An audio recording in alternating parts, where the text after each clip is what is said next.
Meus irmãos, boa noite a todos. Sejam todos muito bem-vindos a mais um encontro nosso aí para o estudo do Evangelho e que Jesus possa nos inspirar nas nossas falas, no nosso entendimento e que tudo que aqui for dito possa de alguma forma nos ajudar, a caminhar de uma maneira mais leve diante das dificuldades do mundo.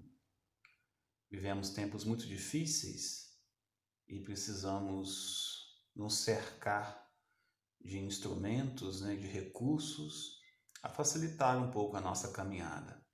E eu percebo que o Evangelho é exatamente isso, são recursos da divindade para que possamos caminhar de uma maneira mais serena, mais tranquila, né? Então, que todos nós possamos aproveitar esse estudo e ir tirando, Cada um aí vai se tirar uma frase, se tirar uma palavra, e se essa palavra puder servir em algum momento de sua caminhada, já valeu a pena o estudo, né? Mas o importante é isso, é extrair, isso que é extrair o espírito da letra. Não é extrair o espírito da letra no campo da reflexão, porque isso é muito fácil. É extrair o espírito da letra no campo da percepção íntima de que forma aquele ensinamento pode me ajudar dentro do meu limite de convivência, dentro das minhas possibilidades, dentro do meu raio de existir, do existir, né? Então, que Deus possa nos abençoar ao longo desses 25, no máximo 30 minutos em que estivermos juntos, né? E também, posteriormente, nas falas de cada um de vocês aí, quem assim achar conveniente, né? Falei na semana passada que estudar o Evangelho é como formar uma grande colcha de retalhos. Então, hoje estamos aí pegando mais um retalho e colocando em nossa colcha. Que tenhamos a sabedoria para poder fazer essa devida costura.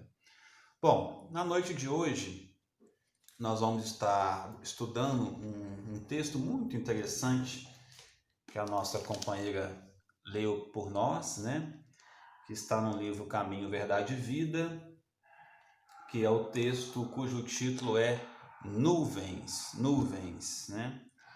Esse texto está em Lucas, aliás, o versículo, está em Lucas 9:35, e é um versículo que faz parte ainda, Vemos aí de duas reuniões em que tratamos daquela passagem bíblica da transfiguração de Jesus no Monte Tabor, e esse texto é o último texto, dentro da fala de Lucas, que Emmanuel vem comentar para nós dentro dessa passagem da transfiguração. Na semana que vem já estaremos dentro de uma outra passagem.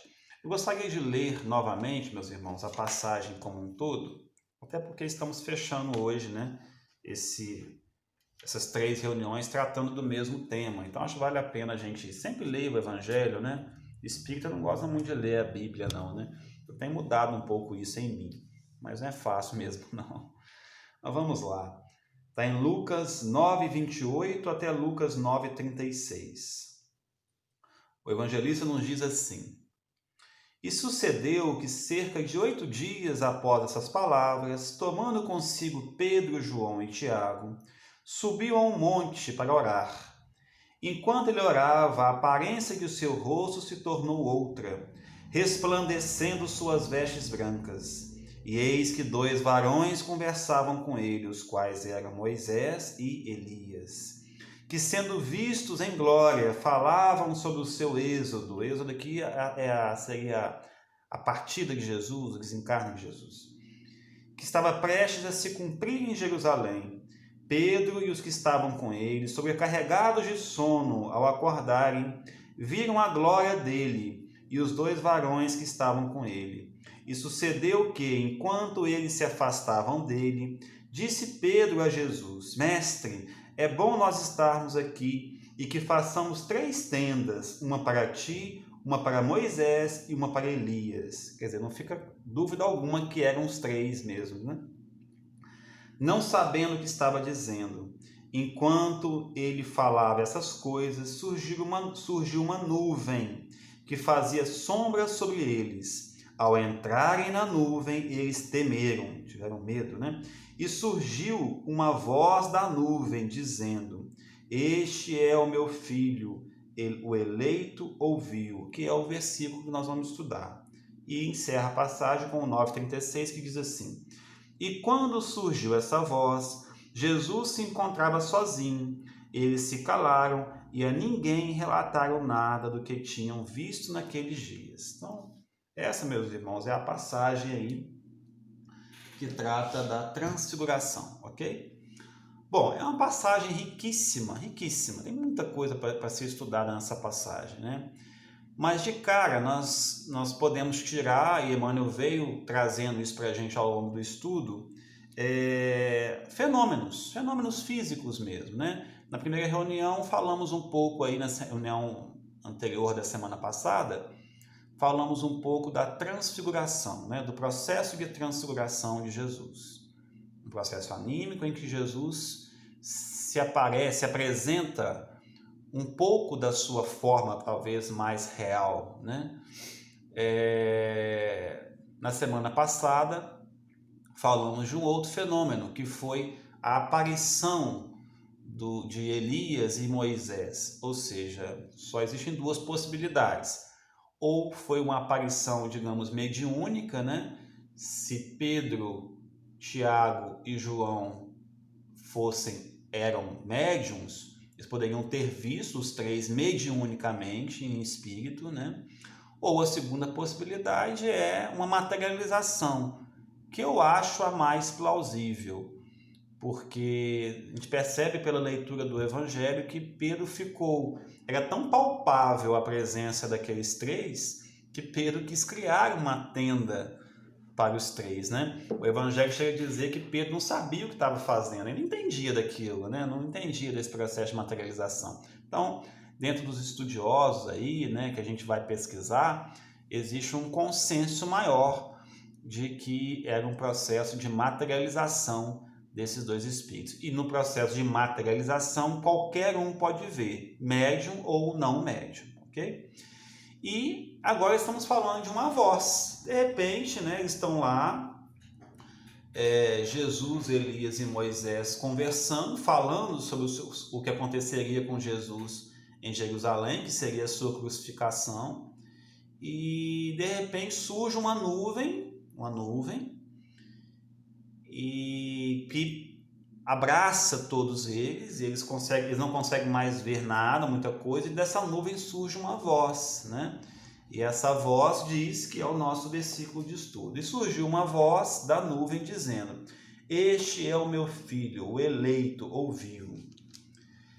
Esse tipo de ocorrência já tinha acontecido no Evangelho, né? Pelo menos em uma passagem eu lembro, que é no batismo de Jesus por João Batista, quando João Batista batiza Jesus no Rio Jordão. Também rasga-se ao céu, surge uma pomba e surge uma voz também, né? Dizendo: Este é meu filho amado, né? Então é uma ocorrência comum aí no Evangelho. Que tipo de voz era essa? Bom, também fui pesquisar, não há um consenso, né? É a voz direta de Deus? Para Deus nada é impossível, não é verdade? Existem alguns estudiosos que dizem que era um cântico de espíritos superiores que estavam ali, enfim. O fato é que surgiu uma voz. Enquanto fenômeno, essa voz, Kardec tratou desse assunto também, né? Kardec extraordinário, né?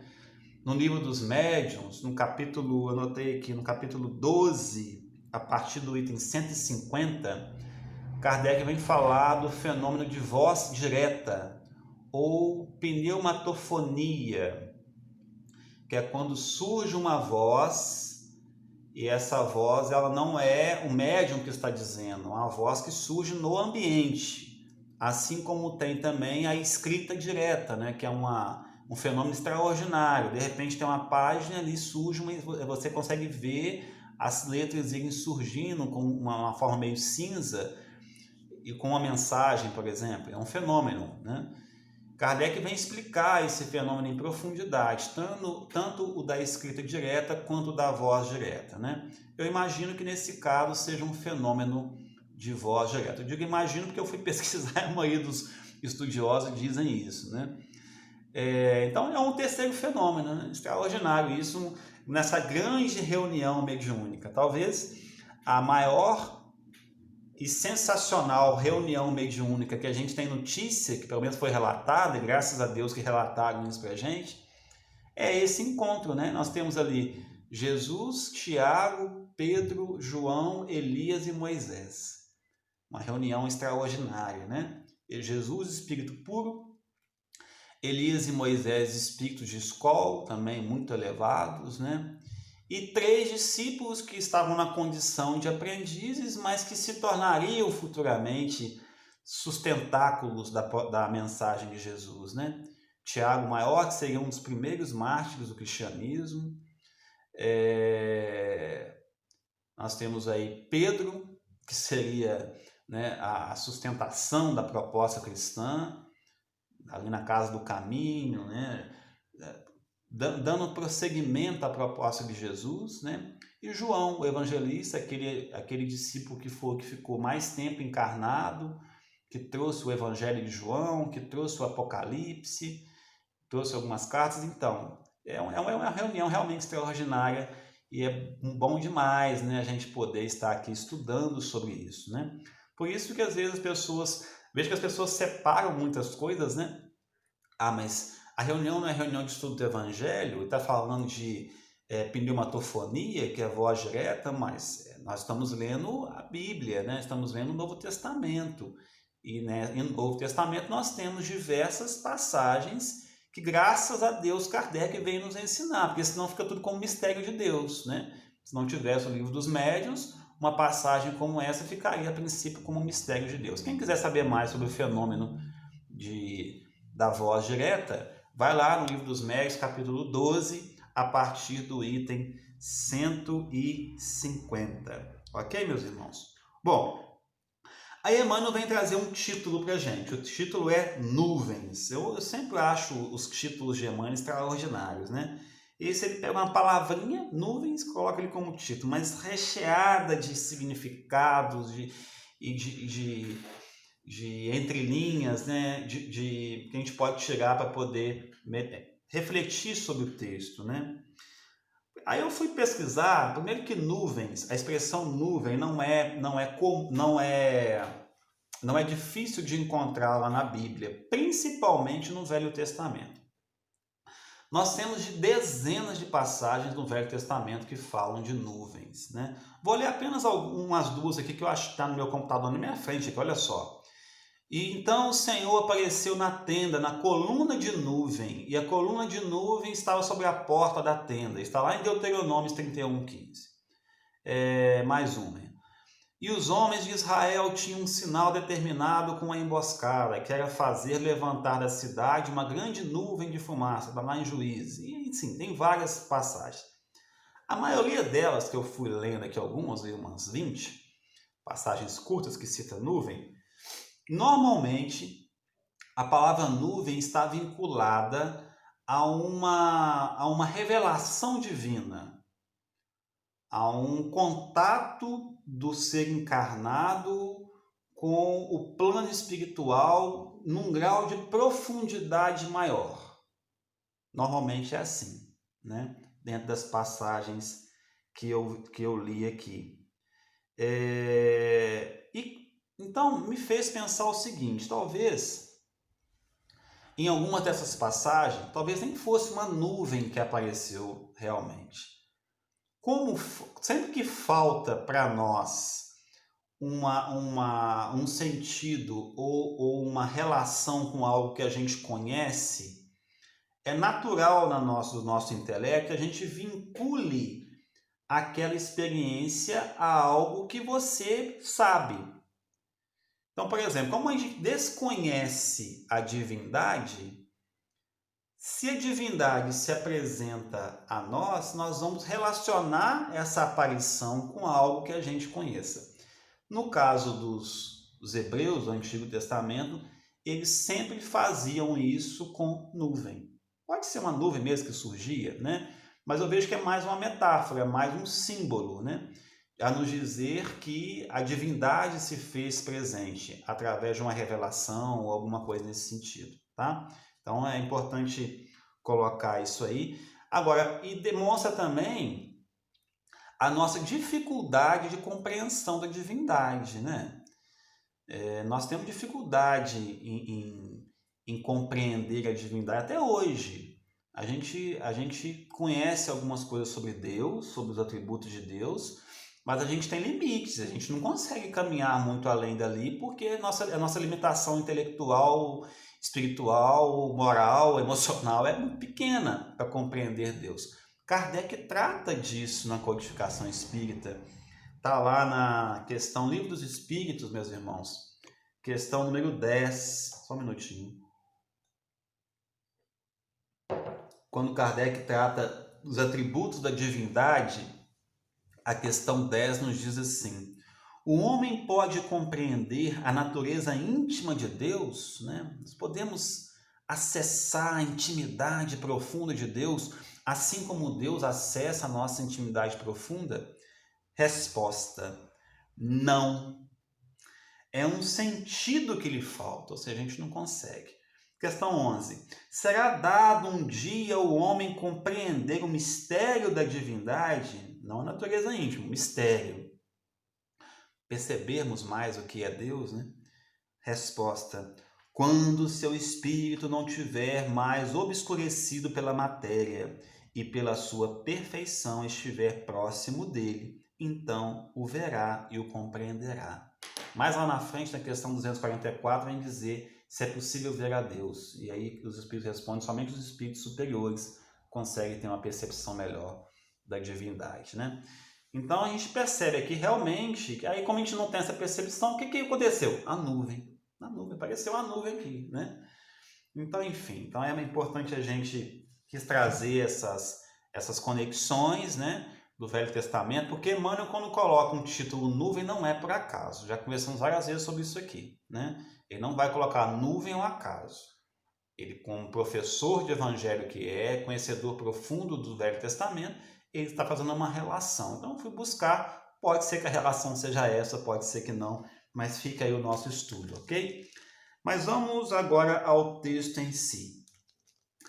O primeiro parágrafo do texto nos diz assim: o homem quase sempre tem a mente absorvida na contemplação das nuvens que lhe surgem no horizonte.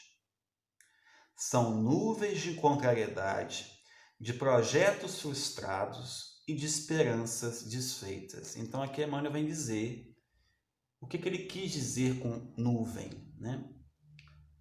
Contrariedades, projetos frustrados e esperanças desfeitas, né?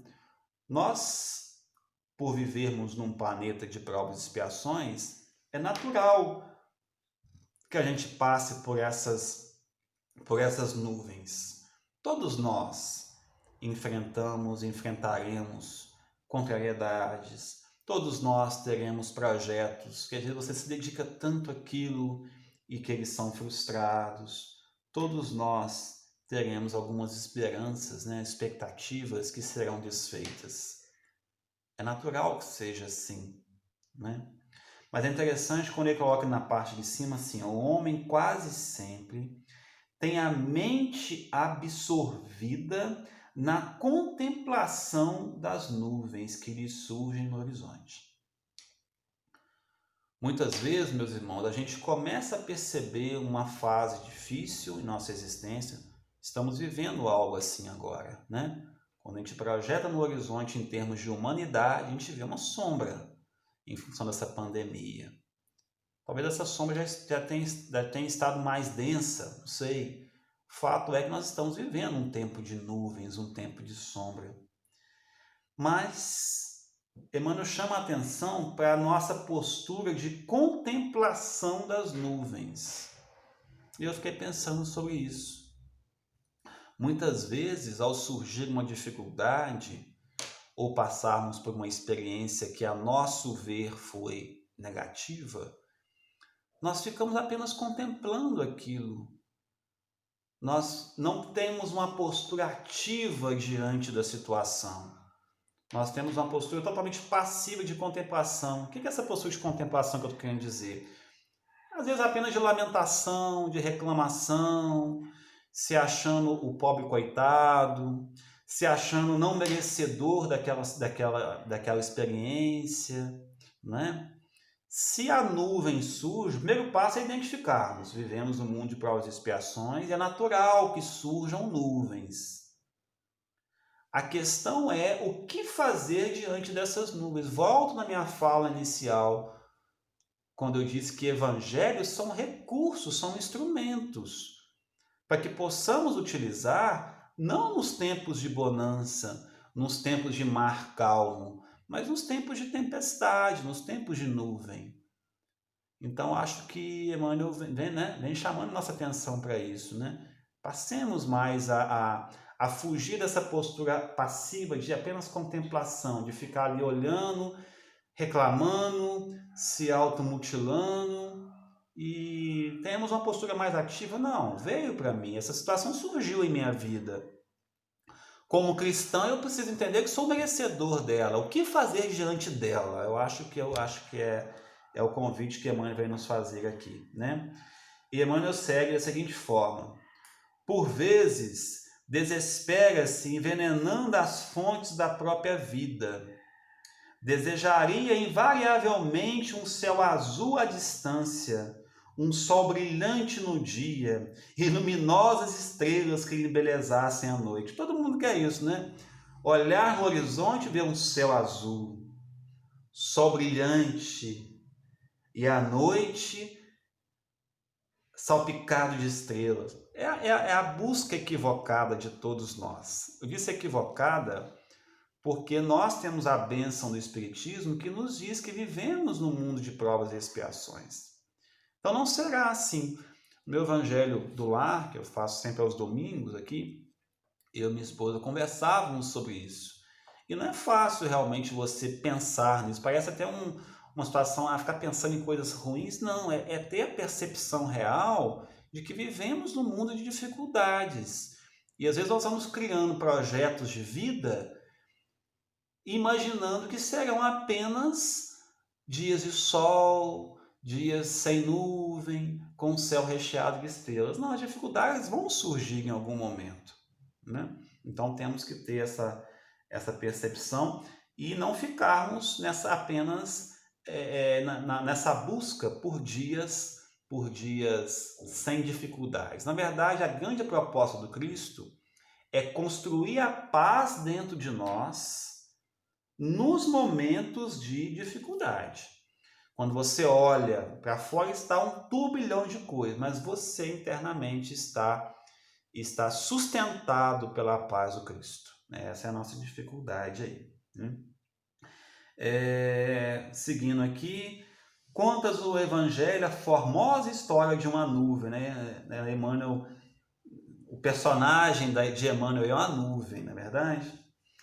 Encontram-se os discípulos deslumbrados com a visão de Jesus transfigurado, tendo junto de si Moisés e Elias, aureolados de intensa luz. Estavam ali extasiados, né?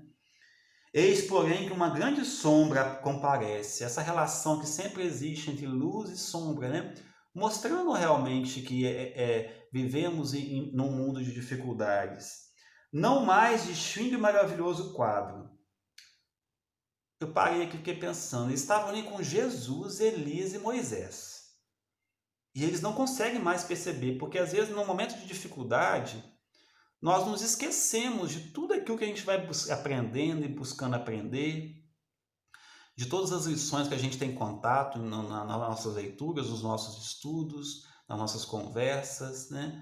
Surge aquela dificuldade, às vezes a gente para e não consegue fazer as conexões, a devida conexão, que aquele é o momento propício para utilizar tudo aquilo que você está aprendendo, né? É o que aconteceu com eles, estavam ali diante do mestre, mas ficaram, eram para ter mais confiança, né? Mas ficaram atemorizados, ficaram com medo realmente, né? Todavia, do manto da névoa espessa, clama a voz poderosa da revelação divina. Este é meu filho amado, a ele ouvi. Manifesta-se a palavra do céu na sombra temporária. Manifesta-se a palavra do céu na sombra temporária. Primeira coisa, a palavra do céu sempre se manifesta, ou seja, nós sempre temos a proteção divina, que seria a palavra do céu aqui. E as sombras sempre são temporárias. A gente precisa fixar isso em nós. Só é perene, só é eterno a luz que nós conseguirmos construir dentro de nós. É o grande símbolo, né? O grande significado de dizer que os espíritos não podem retroagir. Se você construiu um sentimento, se você construiu uma virtude dentro de você, aquilo é o verdadeiro patrimônio que as traças não corroem, que a ferrugem não carcome e que os ladrões não roubam, né?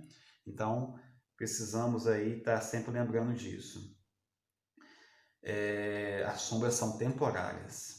A existência terrestre efetivamente impõe angústias inquietantes e aflições amargurosas. Emmanuel de novo falando aqui, né? A experiência terrestre ela é assim, nós precisamos compreender isso. É conveniente, contudo, que as criaturas guardem serenidade e confiança nos momentos difíceis. Serenidade e confiança.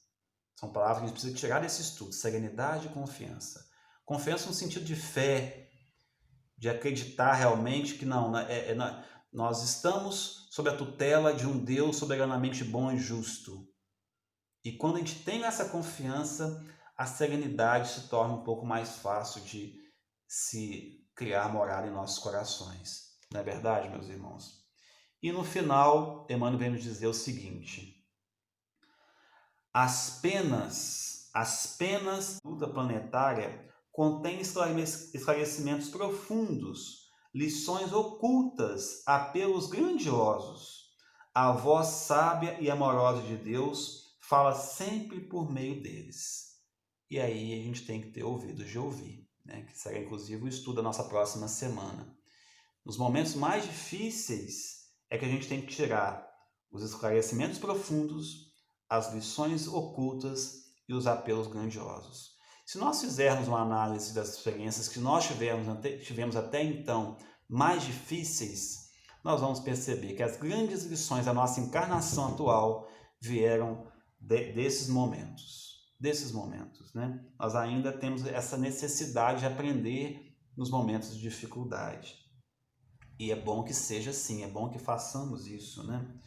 Meus irmãos, como nós vivemos num mundo de provas e expiações, é justamente nesses momentos de nuvens que, conforme acabamos de dizer, que nós podemos aplicar todo esse conhecimento, todas essas informações que nós temos para poder tirar essas lições, não é verdade?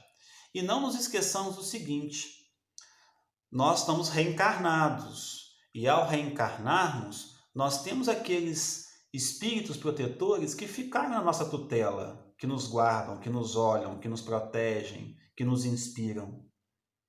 E em que momento vocês acham que eles estarão mais perto de nós? Exatamente nos momentos de mais dificuldade, nos momentos de nuvem, né? Então recordemos isso. Nos momentos de tranquilidade, eles não vão estar muito preocupados conosco, né? Está tudo bem, tudo tranquilo. Agora, nos momentos de dificuldade, quando a gente se sentir mais sozinhos, é exatamente naquele momento que Deus se faz mais presente. Porque, por mais que as dificuldades sejam algo inesperado, às vezes, para você, surge algo inesperado na sua vida. É inesperado para você, mas para os espíritos superiores, não. Eles já contavam com aquela experiência e já estavam ao seu lado no momento em que aquela experiência surge. Só de lembrarmos disso já facilita um pouco a nossa caminhada, né? Para isso que a gente tinha para conversar um pouquinho, né?